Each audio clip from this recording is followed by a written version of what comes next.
Hey listeners, it's time for another mind-bending episode of What the Perf podcast. This is your host Mrinal along with your co-host Nitesh. Hello, listeners. Welcome back to another refreshing episode of What the Perf podcast. We've been receiving really good responses and feedback from our listeners. Thanks for all the support and feedback. Let's get started with today's episode, Nitesh. What's in the news?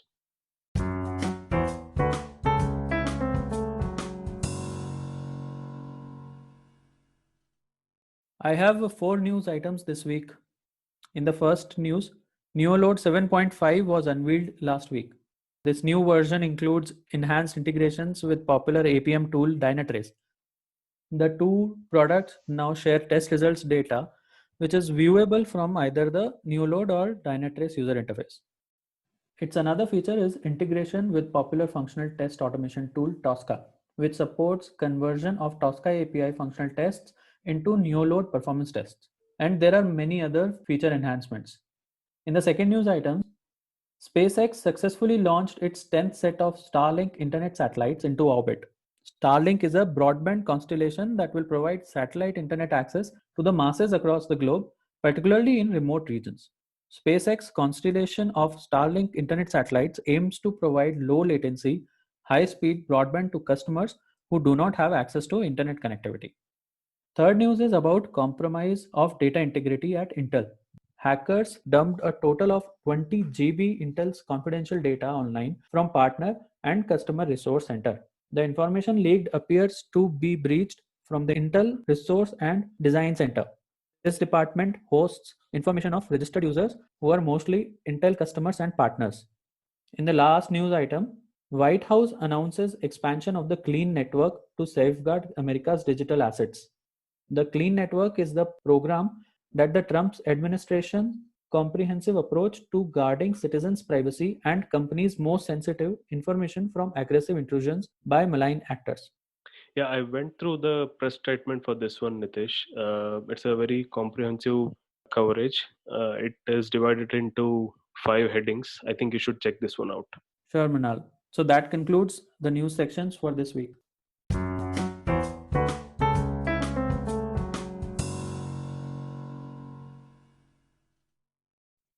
Thank you, Nitesh, for bringing us up to speed on the latest news in technology.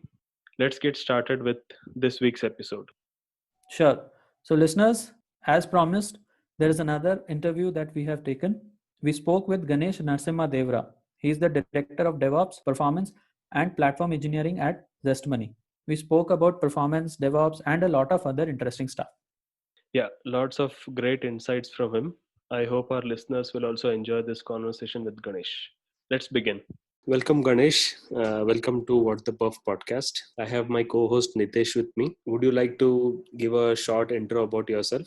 Sure. Hey, Mrunal. Hi, Nitesh. My name is Ganesh Narasimhadevara. I am currently working with Zest Money. It's a super fast growing fintech in Bangalore. I'm working here as a director of DevSecOps. I'm heading the DevOps, performance engineering, information security, and production support tracks here. I have around 13 years of experience across service based and product based companies. With around 10 plus years in performance testing and engineering, and that's one of the reasons why I'm talking to you guys today. Um, I worked across all kind of domains, starting from pharma, banking, e-commerce, financial services, and a bunch of other domains. Right. So, I started my career with Wipro. Worked for around 5.5 years as on performance and scalability aspects of web and mobile applications, which actually included testing, monitoring, bunch of other stuff. And then I moved to Sapient. Been I was there for around 5.5 years, and yeah, and then I was part of an amazing team. They call it Performance Shared Services team there, which works not just on performance testing, but also contributes quite a bit to the initiatives in cloud and DevOps teams. Yeah, and then got an opportunity to move to startup, which is Zest Money, where I'm working now. And I just wanted to explore the domain, and so I'm here. And then I started leading DevOps teams and information security also here along with performance engineering. Been 2 years, so yeah, I'm loving the experience so far. So, one could say it's an exponential growth curve, right? I would say yes. from performance engineer, and you're moved. You're now a director. So it's an envious career. Anyone would be envy of your fast growth. So Nitesh, I worked with Ganesh in my previous two companies. I did not work closely with him in Wipro. Wipro was my first company, same was Ganesh. And in Ganesh's second company, which is Sapient, it was my third company. So you could say Ganesh was my mentor, kind of a mentor. It's kind of coincidental that both of us ended into a startup after Sapient. Ganesh, do you think there was something with Sapient that led to us joining startups, or it's just? I would say it's just the opportunities that we try to explore outside Sapient, right? So, working in service-based companies, you get into that redundant work culture where you continue to do the same thing again and again, right? And that's what makes you think about wanting to do something new. To be very honest, for me, it is that triggered my interest into, let us see what startup does, right? I had enough 10 years of experience in service-based companies. Yeah. So I really wanted to explore what's in the startup companies, and yeah, I somehow I'm liking it. Great, Ganesh.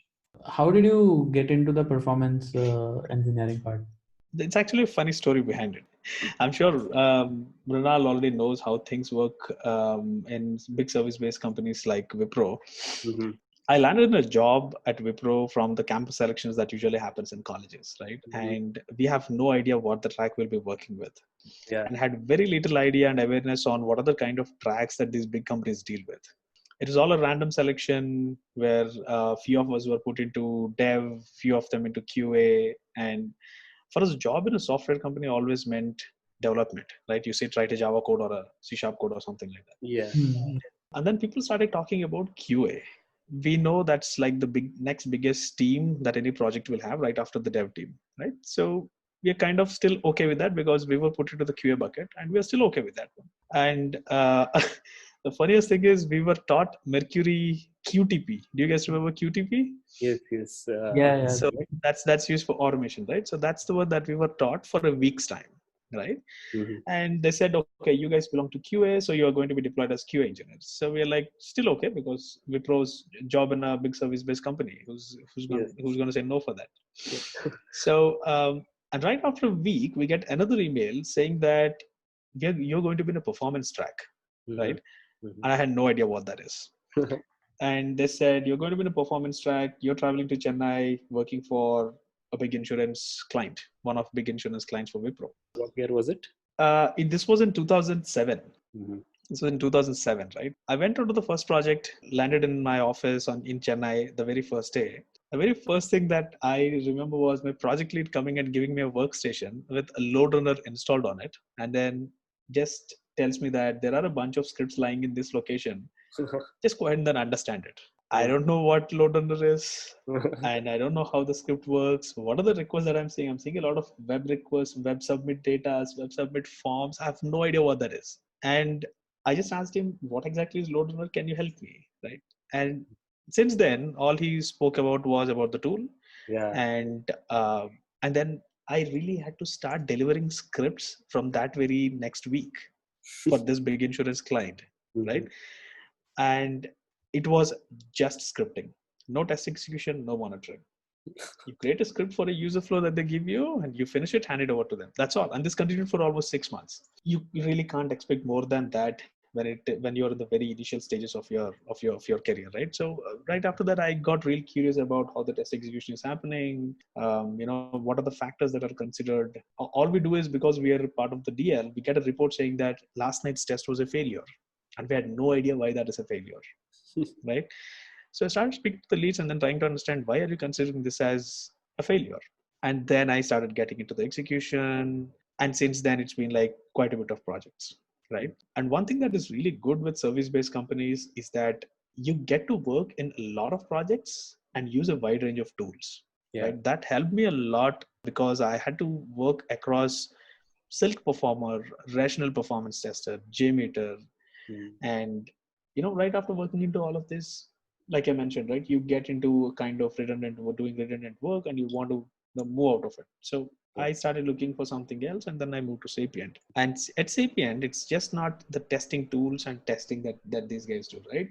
Yeah. In Sapient, the performance shared services team is one step ahead of other service-based companies, where you really get into the monitoring of it, and the log analysis of this, and all the load modeling and a bunch of other stuff. And that's where I started getting into all of this, where we started understanding the performance engineering aspects of it, which is just that's when we realize it's just not writing scripts and then doing test executions. There's It's a way lot beyond more to that. it. Yeah. Yeah, and that's how I got into this performance engineering. So it was maybe we can say it was more of by chance than by choice, right? Yes, it's purely by chance, if you ask me, and anything that happened after that was purely by choice. Hmm. I Yeah. mean, I could have continued doing just the scripting and test execution for 6 years, Exactly. but I opted not to. So anything particular that created your interest more in performance? So for me, at least when there was this QA and then the dev, the kind of differences that people started talking about, we realized that okay, fine. So normal QA again, when testing means navigating through the website and then clicking on buttons, right? That's what we thought. But when it came to performance testing, we started talking to other seniors in the teams and then asking them what is so special about performance testing. So and then they started explaining us, this is what you do. You're just not going to click on buttons, right? You're going to do a bunch of stuff. You're going to understand the complete application and infrastructure and a lot of other stuff, where basically you will be creating a production like scenario on your website and giving heads up to your project, to your development team, saying that guys, you have developed a code and this is how it's going to behave in production. It is all that definitely triggers a lot of interest, because you're contributing a lot to the end user experience there. Yes. Looking back, what do you think? Performance should be grouped under QA, or do you think it should be a part of infra? So performance is not a vertical, if you ask me. It's a horizontal. Right? Performance can definitely not be treated as a vertical at any given point of time, because while doing performance testing or performance engineering, I would say you cannot call it performance testing anymore. It's all performance engineering, because you're not writing scripts and doing test executions, right? While you're part of performance engineering, it's just not you're testing the functionality of it, right? You're testing a lot other aspects where you're involved, starting from capacity planning of your infrastructure, where you give your recommendations to the teams saying that you are provisioning a specific set of resources on your application, but do you really need so much, or do you need more than that, right? So your work is starting way before the application functionality is even being developed. Yes. So I would say this is not a QA kind of thing. I would say this is like a flavor of QA plus infrastructure of it. I wouldn't even say infrastructure of it. I would say capacity planning would be the right word to use here, rather than infrastructure. Yeah. We all have to face situations where we have to describe what we do as part of our job, right? So how do you describe what you do to, let's say, a non-tech relative? Great question. This is what I train myself every now and then, as we come across these people almost every day, right? Yeah. Going back to the 2007, right? So I told my dad first time that I started working for this big insurance client in Wipro. And my dad would ask me, what's your job? And then I tell my dad, I in fact, I had to explain this to him again and again in the last, for 5 years, what exactly I did. And e-commerce and online shopping and online services have taken an extreme spike in the usage during these early years of like 2010, 2007, 8, 9. And the best example that you can give to any government employee, right? or anyone who is like just above mid-age would be IRCTC. Yeah. Because people know what IRCTC is, right? And people know how bad the website was sometime back. Everyone know about it. And all I tell my dad was, when you try to book a ticket, it fails at any step of a user journey. And then he told me, yes, this happens quite a lot of time with me. And why is this happening? And then I had explained him how the number of users who's starting to use the website is impacting the site performance. Just like on a simple two-wheeler, how the bike would struggle to pull 4 people at once rather than 2 people at once, right? I really can't get into too many tech details. So I would tell him that, how I simulate what actually happens in production and identified this much early. And dad would then ask me, if you're actually doing this job, why don't you do this for IRCTC? And then I would tell him that I do not have an answer for that. It should be the railway ministry who should answer this. Just taking the real life examples of what really happens in production, right? On the daily usage of websites and that's how I try to explain to them. And in fact, the same thing, not just to the normal people outside software organizations, but also happens a lot with project managers, right? Yeah. They do not have complete understanding of performance testing. They know QA because they know the functionality has to work. So they know QA, but they don't know about performance testing, right? So they'd really come and ask us, can you create like 10 scripts in a day? All you do is just record and replay. Right? Well, a lot of performance engineers take this as an offense. I really would not take this as an offense, right? I would take this as a responsibility to educate these people and tell them what it takes to build everything as robust as a reusable script, I would say, or a reusable monitoring solution, right? Or a reusable RCA document that can be used anytime if there's an issue that is identified. So the analogy was really nice. Bike not being able to pull 4 people. Yeah, and many people can easily relate to that IRCTC example. Exactly. Yes. Ganesh, what according to you would be your best and worst performance projects in your career? Let's talk about the bad thing first, right, before we talk about the good. So I would say rather than worst performance project, I would say which is the toughest one to deal with. There is this e-commerce company that's headquartered in North California. I worked for 1 full year for this project. They had downtimes for around like 3 years in a row during the Thanksgiving sale season, right? And the reason why I consider this as the very toughest project that I dealt with was the workload modeling and capacity planning that needed quite a lot of investigation on the user behavior. It was built on a platform called as Blue Martini. All you know about Blue Martini now is probably a cocktail or a lounge in Mumbai, right?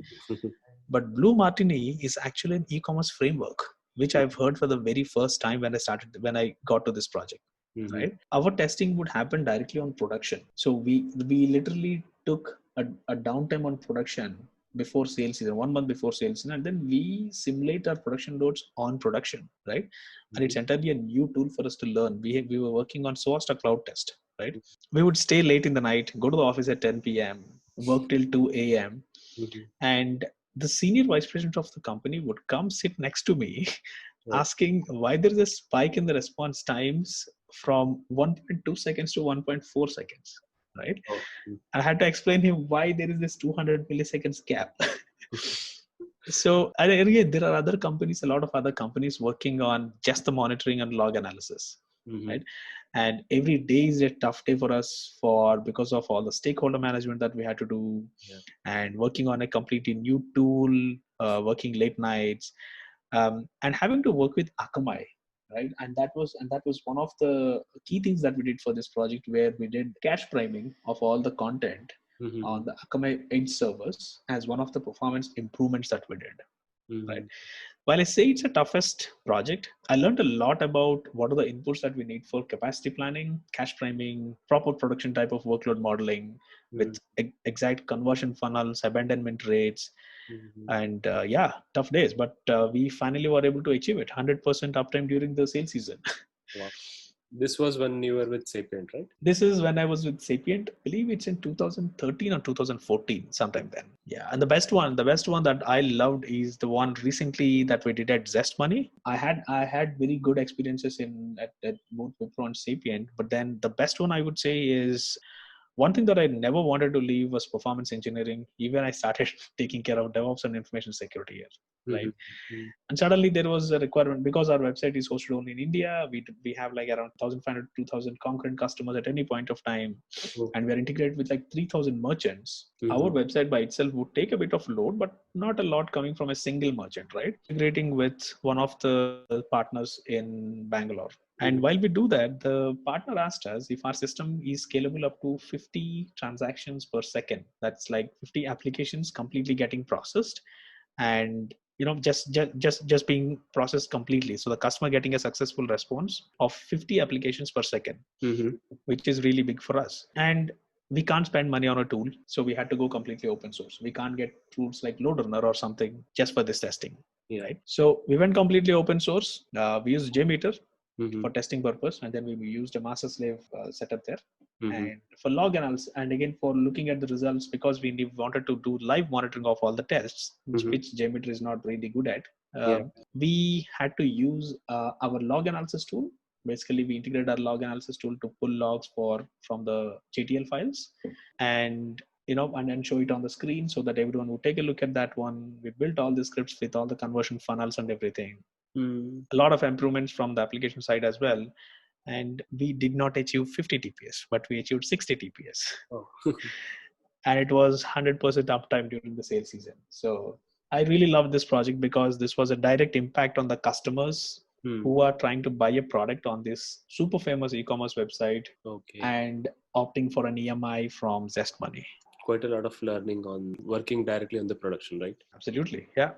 I have one more question, Ganesh. Whenever you get into a project, from your past experience, what would you look for, quick wins? Like, would you, as soon as you get into the project, would you look for certain performance bugs that were very obvious? Yes, absolutely. So there are these few hacks that we can talk about here, right? Mm-hmm. If it's a proper content-based website, just go for a UI testing first, right? Yeah. Do not run into any conclusion on the application performance even before doing a UI test. It can very well be just this one resource sitting on the home page causing a lot of latency, or developers at times can get little cranky, and then they do not care about the resolution of the image, and then no reactive design. So they just put the complete image there, right? The front end engineers. And if that happens, it could just be that one image that is causing your performance a degradation, which you will not know unless you go back and then see the web page diagnostics on your LoadRunner report. Yeah. Right? So just do a basic UI testing on the front end, which gives quite a bit of performance improvements that are like literally evident on your screen that you can directly report. And again, page level performance testing is considered only as an additional aspect now, right? Because in the world of microservices, where microservices are deployed on containers and Kubernetes pods, it's the API performance and scalability that stands at the top of the list. So for example, for Java based applications, if you really ask me, you can go and then look for, identify a performance bug through just by looking at, if your API performance is bad, you can literally go and then look for hotspots on a good APM tool, which is pretty evident, and analyzing the GC metrics, like the duration that it is taking for every GC, the count of GCs, that would give you a very easy way of identifying any bug, right? And at the same time, even before getting into the Java applications, garbage collection analysis and all of this, do not plan an average load test or anything further without doing a benchmark test. Most of the performance engineers are found to do average load test because that's as part of their workload model, or that's part of the requirement that you get from the project, right? Most of the performance bugs are found in benchmark test itself. If an API is not at an SLA with way lesser load than average load, there is no point in jumping into the next level of test. Yeah, exactly. Right? Do a benchmark test, do a 2-user load test, or do a 5-user load test. That's all. And if the numbers are not within that SLA, then there's no point in going beyond, right?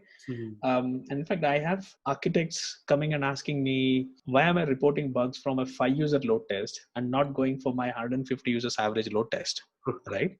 Yeah. So there is quite a bit of a valid reasons that you can give, saying that if your application is not performing well, and here are the hotspots on your API performance, I can show that you can show on an APM tool like Dynatrace or New Relic. There is no, they would never ask you to go ahead and then do an average load test if they cannot see results at a 5-user load test, right? So these are all quick things that can be done even before jumping into the complete load test cycle. And it just makes your life easier. Exactly. So Ganesh, how did you transition into DevOps? Oh, that's an interesting question, I would say.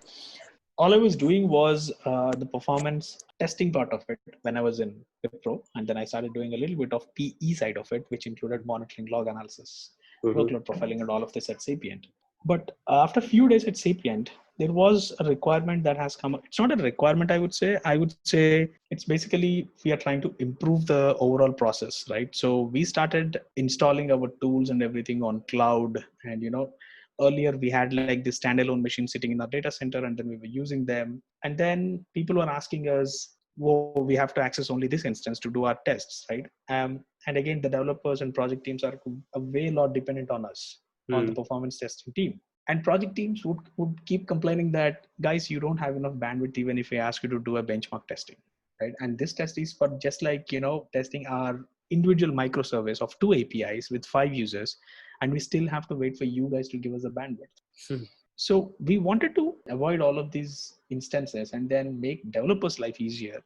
And that's when we started trying to automate the overall solution for like basic simple testing. If they really wanted to do, they really don't have to come to us. So we started installing our tools on cloud, and then giving access to them, and also educating them, saying that run this simple command for you to execute your performance test, right? So a little bit of automation there, where we were writing some shell scripts, some Python scripts, and then handing it to the developers.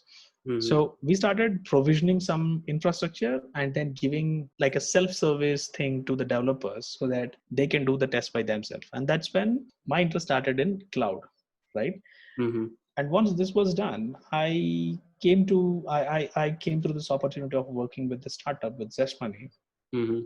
And honestly, I was recruited to be a part of a performance engineering team, wherein I automate a lot of stuff and also contribute towards the applications performance improvement and microservice performance improvement, right? But once I joined here, because of my interest that I got with cloud, I started working with the DevOps team, and I ended up actually leading the team now.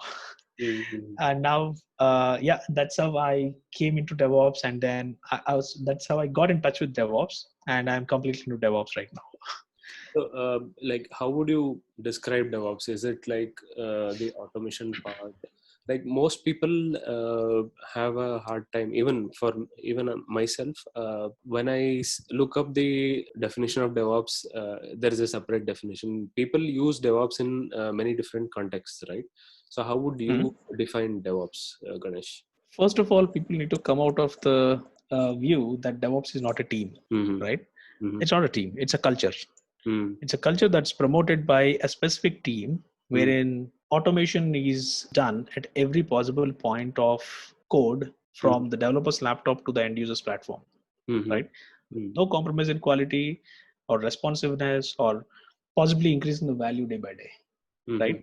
So DevOps is a culture. It's not, and it is just promoted by a team called as a DevOps team. But as such, DevOps by itself is not a team. Yeah. So this culture has to be there all the way, starting from idea to market, that comes from a product team or a project management team, till the customer delight. It goes all the way till what is the kind of experience the customer is having. DevOps is across every single track of this, right? And once automated, people may ask, why do we need DevOps? Because everything is automated, right? Yeah. So you said, so we are telling that, okay, DevOps is required to automate every single possible point in the overall code journey and all of this. In fact, one person asked me, like, I know you guys will have all these Java pipelines and so Jenkins pipelines and everything. You have all of this, which is good, but you have automated everything. But why do we need you now? Right? So my answer would be, do you really not need a service center after you buy an expensive vehicle?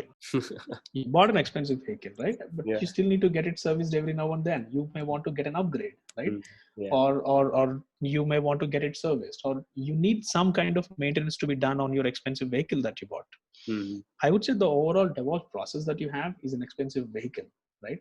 Not in terms of cost, but in terms of the quality that you're getting out of it. And you have to maintain it every now and then, and you have to improvise the process. So you need DevOps team. And the best part of DevOps is it promotes a lot of open source, and it bridges the gap between your different teams, the infra team, dev team, and QA team. DevOps means development plus ops is what people say. We may not actually be doing the development work, but the DevOps would still oversee the code releases and should have a basic knowledge of a programming language and should understand what's the overall process, right? So I would say DevOps is not just a team, it's a culture that that should be built across multiple teams. Exactly. Yeah, I have seen this happen across many companies. The team that maintains the infrastructure, they are referred to as the DevOps team. But as you said, it's a culture, and it Yep. involves automating stuff. And ultimately, the customer delight is the goal of DevOps. Yep, absolutely. Ganesh, how do you see performance integrating with the DevOps culture? Performance is not going to be like the performance testing or just just giving results on how an application is performing, right? So you are going to make sure that performance testing is part of, so just like as you see in the DevOps overall cycle, test is part of it. Test is part of the overall DevOps cycle, right? Mm-hmm. So in an SDLC, if you look at the DevOps, the fancy infinite symbol that was created by someone, you see test also as one of the blocks. Yeah. If you're talking about performance testing would fall under that, right? And if you're talking about performance engineering, which involves monitoring, analysis, log analysis, that would fall under the ops part of it, right? So performance testing is always also an integral part of DevOps. It's just that in big service-based companies, they treat this as a separate track because of the magnitude of work that they have. But if you start thinking about from a startup culture, you have people. We are talking about people who are, polyglot, who are like full stack developers, like full stack engineers, right? Right. So they do everything and anything, starting from UI, be it Java programming or C# or Go or Node.js, testing for that matter. They build Selenium test suites, right? So the testing is always an integral part of DevOps. And performance testing being one kind of a QA still falls under DevOps as on today. And the monitoring and analysis would fall under the ops part of the overall DevOps cycle. And the very important, I would say, the prominent part of performance engineering, which is way before testing, which includes the capacity planning and infrastructure planning, would come under the planning part of DevOps, right? Like I mentioned, because DevOps is a culture starting from the planning of the feature that needs to go to the production till the feature actually reaches the customer's fingertips, DevOps is there everywhere. And performance testing also, probably because it's very close to my heart, I'm saying this, performance testing also falls in every single block, starting from capacity planning till assuring about the performance and also continuing with the ops.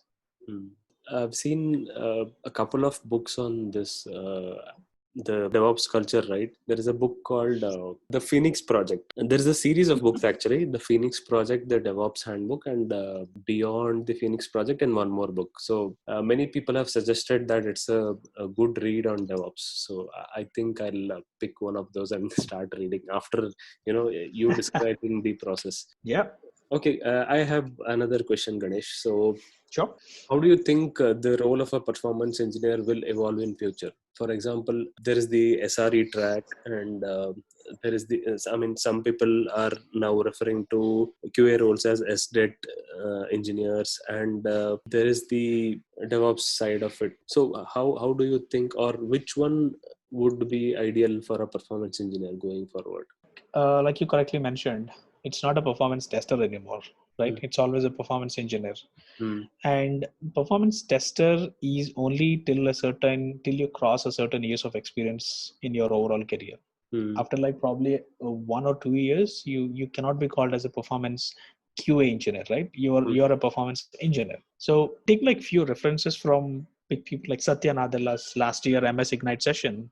People are talking about tech intensity, accelerated innovation. Like these are the things that people are talking about.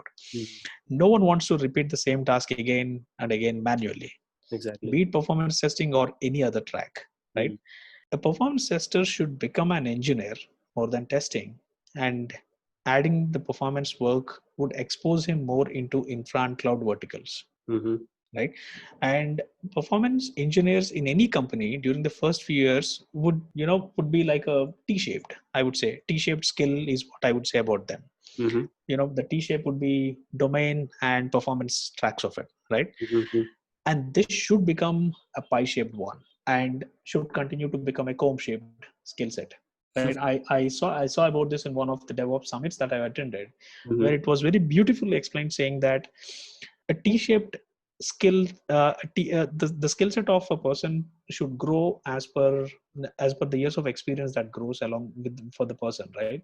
Mm-hmm. In the first few years he can be T-shaped, but after that he has to become pie-shaped after some time, and Mm-hmm. towards probably a decade of his career he should be comb-shaped. He cannot be pie-shaped or T-shaped anymore, Pi in the right? sense pi r square, right? That. uh, yes, that pi, yes, pi Okay. r square pi, yeah. Mm-hmm. And then it should be like a comb shape, right? So for example, if you want me to give a quick example of this one, Mm-hmm. in Sapient, or in Wipro where we worked, Mm-hmm. I was working with a bank, right? I Mm-hmm. was working with this big bank in South Africa. Mm-hmm. I was sitting in South Africa and then working for this, and all we did was performance testing for some time. Mm-hmm. So that's what I would say. And I had abundant knowledge on banking and financial services there. Mm-hmm. If I consider banking knowledge as the horizontal line in the T, my performance testing was the vertical line, Vertical line. right? Mm-hmm. While that was good for around 6 months, people started asking me, why only this? Can you also do this one? And they would expect me to do something more, because I moved from an engineer role to a lead role, right?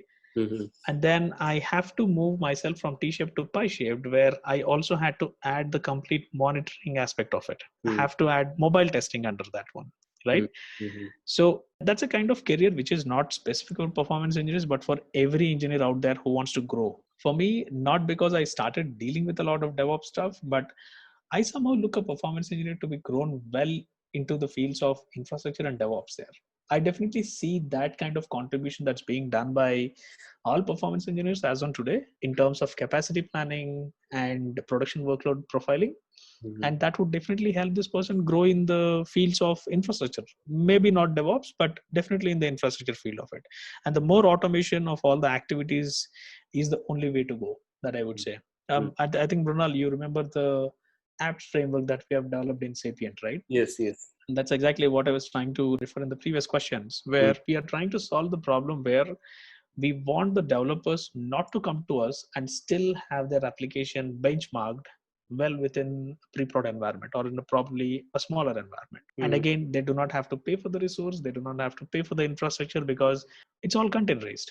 Right? All it brings up is a small container, executes the test, and then kills the container. That's pretty quick, right? So yeah, automating a lot of stuff, and I somehow see a performance engineer can very well grow towards being and into the cloud and infra tracks of it. And DevOps, if he gets a chance to work in DevOps, yes, I think he should. Okay. I hope that this advice or this suggestion will give some clarity on what direction to take in their careers to our listeners. Yep, I hope so too. I had one question regarding career advice for young performance engineers, but I think Ganesh has mostly included that. If you have any additional advice, Ganesh? Yeah, learn as many tools as you can for the first few years of your career. That's all I can say, right? And definitely learn a scripting language that helps you automate all the stuff that you want to automate. It is just not the reporting that you're going to do anymore. There is not just scripting and test execution and reporting, but then you're going to do a lot of other stuff. Learn a scripting language that will help you automate your stuff, for sure. Go for Python or go for Ruby, go for anything of your choice, right? Just not the application. Try to understand the infrastructure aspects of the hardware holding it. For the first 5 years, every possible tool you can, just learn it. As you progress in your career, the business or the project teams would look at you not to just come do the test executions, but to improve the process that's already there. I would say move towards open source, contribute to the business wins, right? And as an engineer, that will help you experiment a lot of stuff and understand what a workload model is. And there are always requests from projects to, the project would just come and tell you 10 users is testing start karte hain, and then let us see where we'll go, right? That's not how it works. You need to understand the application first, and for that you need to have an understanding on analytics, right? For example, Google Analytics, Omniture, Web Analytics, the ones that we're talking about, right? Think about learning as many tools as you can in the first few years of your career. And one advice that I would give to performance engineers is always one thing to remember, because performance engineering is something that is the smallest team in the project. You need to have the confidence when you talk about performance engineering with anyone. Consider yourself the one who knows more than anyone else in the room. Exactly. when you speak about performance engineering. That's Yeah. the only way to go and then gain trust from people. I mean, this will come on the soft skill side of it. So this is very much required. Most, since the performance teams are small ones, usually the engineers, they're not confident when they talk to architects or managers or something. So this is what performance engineers need to develop. I think that's enough advice for the young performance engineers. So Ganesh, this was a really great chat. Even though we have seen in the industry through years, we got a lot of insight from your experience. Thank you so much for coming onto the show, talking to us about your experience and giving guidance to the listeners. Thank you so much, Murad and Nitesh, for having me. It was a pleasure talking to you guys. I didn't realize how fast the time passed. I mean, the conversation was really insightful and I lost track of time. Yes, Mrinal, we should have definitely more interviews. Sure, Nitish. So this brings us to our next section, What the Crash. In this week's What the Crash, I have two website crashes. First one is Fix Your Bike website crashed as scheme launches in England. A government website offering £50 bike repair vouchers in England crashed after the government scheme launched on Tuesday. As a result, many people complained they received an error message when they tried to access the website. Yeah, so this scheme was introduced by the UK government to encourage people to use bicycles more. So this is government's strategy to fight obesity because there is a growing evidence of a link between obesity and increased risk from COVID. In the second item, the website to apply for Melbourne's worker permit crashed just hours before it became essential to carry it after curfew. This news is almost like the ones that we saw in the earlier episodes, right? Right. Website crashes happening because of COVID. So coronavirus is literally wreaking havoc in the physical and digital worlds. Yeah. So that brings us to the end of this episode. I hope our listeners liked it. Please share it with your friends and encourage them to subscribe. Yes. Whenever someone subscribes, somewhere in a production environment, a performance issue gets fixed automatically. So go ahead and subscribe. Until next time. Bye, listeners. Catch you in the next one.